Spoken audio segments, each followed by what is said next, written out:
What happens when the home that should be a sanctuary turns into a stage for endless terror? Strange noises creeping down the hallway, foul odors appearing from nowhere, objects moving on their own, to claims of supernatural assaults that slowly destroyed a family from within. This is the story of the Smurl family from Pennsylvania, an ordinary family whose lives took a drastic turn after moving into an old duplex in West Pittston in 1974. For over a decade, they claimed to be terrorized by four spirits, including one malevolent entity said to be a demon. This case not only attracted media attention but also that of Ed and Lorraine Warren, the legendary demonologists involved in the Amityville and Enfield cases, whose names are now immortalized through the Conjuring franchise. And interestingly, it is the true story of the Smurl family that has just been brought to the big screen in The Conjuring Last Rites 2025. The final chapter claimed to be the darkest in the series. This has brought the chilling old case back into the spotlight. Were the Smurls truly haunted, or was this just a horror story born from fear, psychological conditions, and media sensationalism?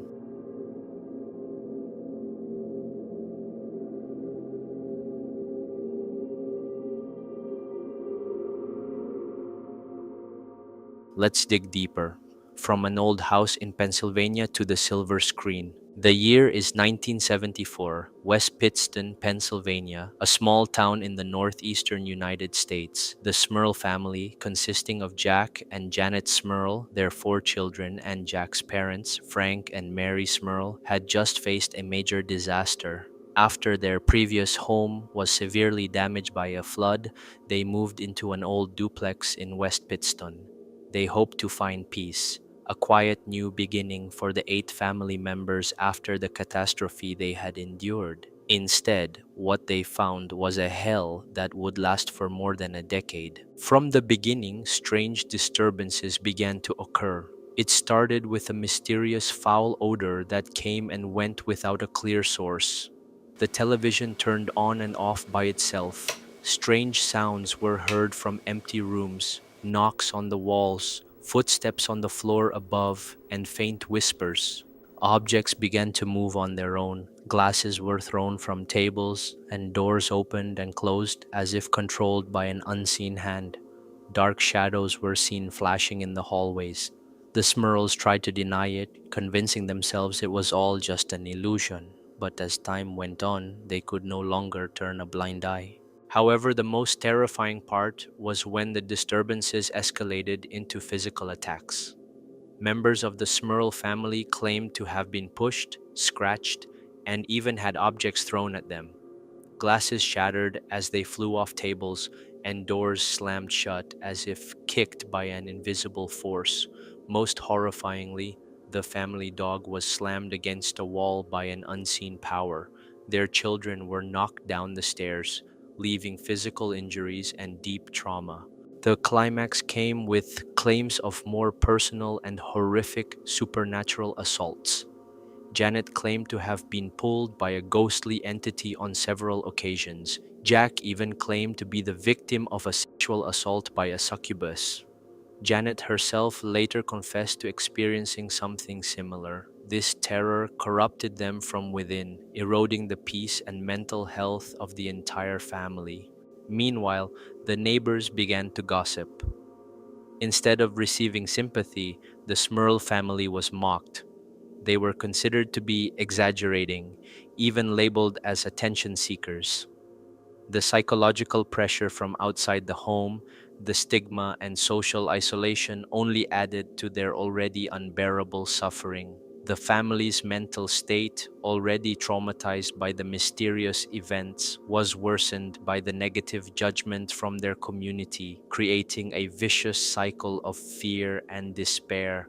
Facing an unbearable situation, in 1986, the Smurl family finally sought help, and this is where the names Ed and Lorraine Warren, the world's most famous demonologists, came into play. The Warrens, also known for their investigations of the Amityville and Enfield cases, came directly to the Smurl home. During their investigation, Ed and Lorraine Warren recorded various pieces of evidence that corroborated the Smurl family's claims.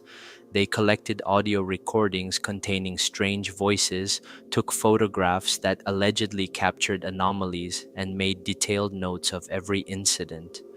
Ed Warren even claimed to have personally witnessed a black mass in the house and experienced physical disturbances from the malevolent entity's presence.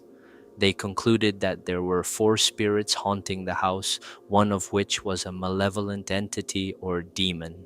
Ed and Lorraine Warren even played Gregorian chants and prayed in every room. Strangely, this often triggered more intense paranormal activity, such as doors shaking violently, objects moving wildly, and thunderous noises before temporarily subsiding. With the Warrens' involvement and media attention, the Catholic Church could not remain silent. Several local priests initially tried to bless the house and perform prayers of exorcism, but these early efforts were reportedly unsuccessful. The disturbances continued.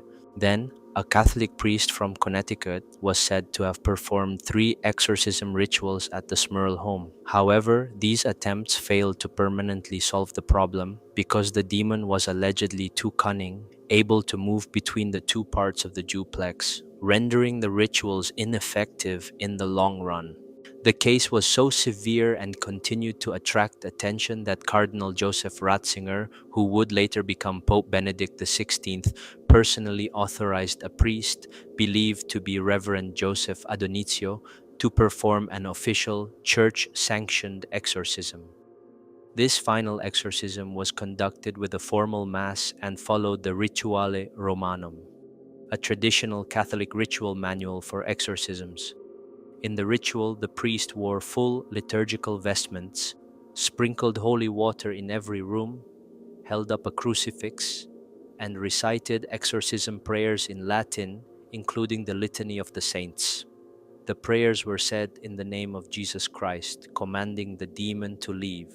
The psychological impact of the exorcism on the Smurl family was complex. Although there was momentary relief, the emotional tension was extremely high given the intense and frightening nature of the ritual, adding to the family's trauma. The story of the Smurl family, with all its terrifying details, has been extensively documented. The case quickly garnered widespread media attention, with television news coverage and articles in national newspapers. The book The Haunted was published in 1986, written by Robert Curran with the Smurl family and the Warrens, detailing their horrifying experiences. The book became a bestseller and further popularized the case. 5 years later, the TV movie The Haunted, 1991, was released, extending the story's popularity to millions of viewers. The media called the Smurl family case one of the biggest and most convincing true hauntings since the Amityville horror, sparking a fierce debate between paranormal believers and skeptics. Of course, not everyone believed the claims of the Smurl family and the Warrens. There was always a big question hanging in the air. Was this truly supernatural terror, or was there another explanation? The case drew much skepticism, especially from scientists and church officials. Professor Paul Kurtz of the State University of New York, one of the most vocal critics, described the family's experience as mass hysteria and delusion, reinforced by religious beliefs and environmental pressures. The minimal physical evidence was a major point of criticism. The audio recordings collected were considered too vague to be categorized as strong paranormal evidence, and independent investigation was difficult due to restricted access to the Smurl house, making the paranormal claims hard to verify objectively.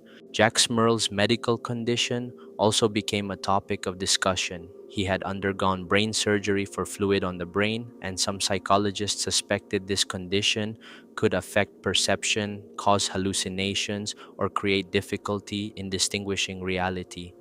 Janet Smurl herself was known to suffer from sleep paralysis, which can trigger sensations of a presence or supernatural pressure upon waking, which could be interpreted as terror. These medical and psychological conditions offered alternative explanations for the phenomena they experienced.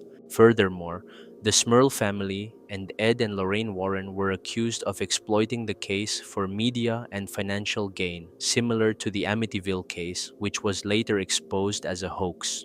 Many priests who stayed overnight in the house, even after claims of intense disturbances, did not experience any significant paranormal activity, raising questions about the validity of the claims. Skepticism about the Smurl family's claims was fueled by the lack of independently verifiable physical evidence and the assumption that the phenomena could be rationally explained as a combination of psychological stress, medical conditions, and media sensationalism. In 1987 to 1988, after years of living in fear, the Smurl family finally decided to move from the house on Chase Street, ending the direct horror they experienced in search of true peace. Jack Smurl passed away in 2017. Janet and her family now live more privately, away from the media spotlight, trying to rebuild their normal lives after the traumatic experience. The house on Chase Street still stands today, having become a sort of urban legend spot in Pennsylvania, attracting the interest of ghost hunters and horror story enthusiasts. 3 decades have passed, but the story of the Smurl family never truly died, and now this classic horror story comes to life again. The real case of the Smurl family is the main inspiration for the latest film, The Conjuring, Last Rites, 2025, which is claimed to be the final chapter of the Conjuring universe saga. The film portrays the true story of the paranormal terror experienced by the Smurl family, highlighting the role of Ed and Lorraine Warren and depicting the terror and exorcisms with intensity. James Wan, the creator of the Conjuring universe, stated that the Smurl story is perfect for the closing chapter, given the significance of the case and the Warrens' legacy. Of course, as is characteristic of Hollywood horror films, The Conjuring Last Rites adds a touch of dramatization and fiction, such as accelerating the timeline of events and adding fictional cursed objects to heighten suspense and the viewing experience. The film has reignited the debate between supporters of paranormal phenomena and skeptics who view the story as the result of a combination of psychological pressure, medical conditions, and media sensationalism. The film serves as a reminder that sometimes the place that should be a sanctuary can instead turn into an unimaginable spiritual battleground. It brings the legacy of Ed and Lorraine Warren to the peak of popularity while also questioning the boundary between reality and horror entertainment. The question remains, was the Smurl family truly haunted by an evil force? Or is this merely a reflection of psychological and social pressure magnified by media sensation? Whatever the answer, one thing is clear. For the Smurl family, the home that should have been a sanctuary turned into a stage for terror for over a decade.